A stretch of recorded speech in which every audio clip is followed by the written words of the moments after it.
ഉൽപ്പത്തി പുസ്തക വായന 17-ാം അധ്യായം. പരിച്ഛേദനം. അബ്രാമിന് 99 വയസ്സായപ്പോൾ കർത്താവ് പ്രത്യക്ഷപ്പെട്ട് അവനോട് അരുളി ചെയ്തു, സർവശക്തനായ ദൈവമാണ് ഞാൻ, എൻ്റെ മുമ്പിൽ വ്യാപരിക്കുക, കുറ്റമറ്റവനായി വർദ്ധിക്കുക. നീയുമായി ഞാൻ എൻ്റെ ഉടമ്പടി സ്ഥാപിക്കും, ഞാൻ നിനക്ക് വളരെ സന്തതികളെ നൽകും.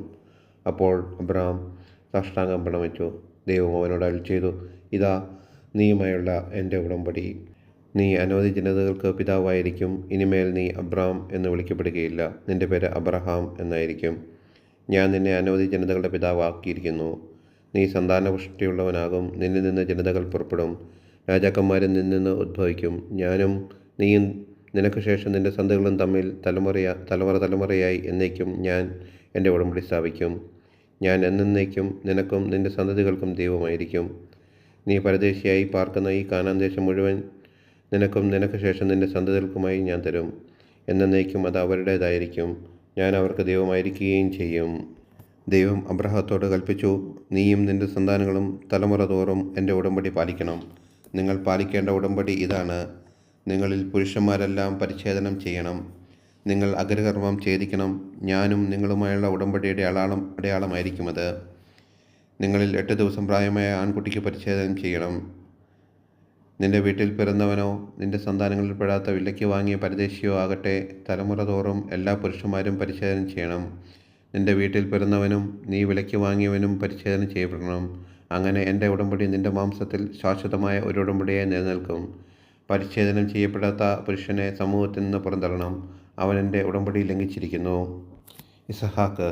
ദൈവം അബ്രാഹത്തോട് അരുളി ചെയ്തു, നിന്റെ ഭാര്യ സാറായിയെ ഇനിമേൽ സാറായി എന്നല്ല വിളിക്കേണ്ടത്, അവളുടെ പേര് സാറ എന്നായിരിക്കും.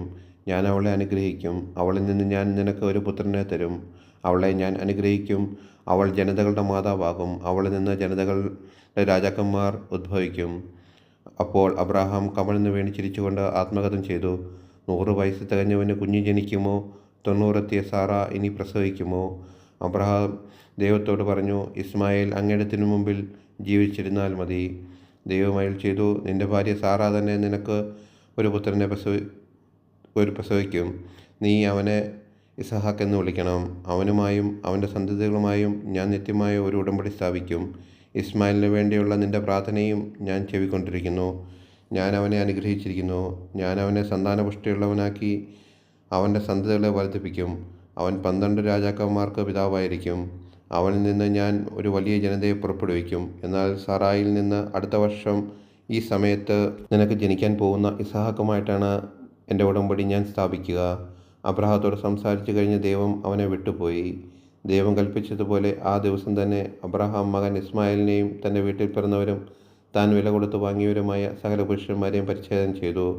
പരിച്ഛേദന സമയത്തിന് അബ്രാഹത്തിന് 99 വയസ്സും ഇസ്മായിലിന് 13 വയസ്സും ഉണ്ടായിരുന്നു. അന്ന് തന്നെ അബ്രാഹവും മകൻ ഇസ്മായിലിനും പരിച്ഛേദനം ചെയ്യപ്പെട്ടു. അബ്രാഹത്തിൻ്റെ വീട്ടിലുള്ള എല്ലാ പുരുഷന്മാരും വീട്ടിൽ പിറന്നവരും പരദേശത്ത് നിന്ന് വിലയ്ക്ക് വാങ്ങിയവരുമായ എല്ലാവരും അവനോടൊപ്പം പരിച്ഛേദനം ചെയ്യപ്പെട്ടു.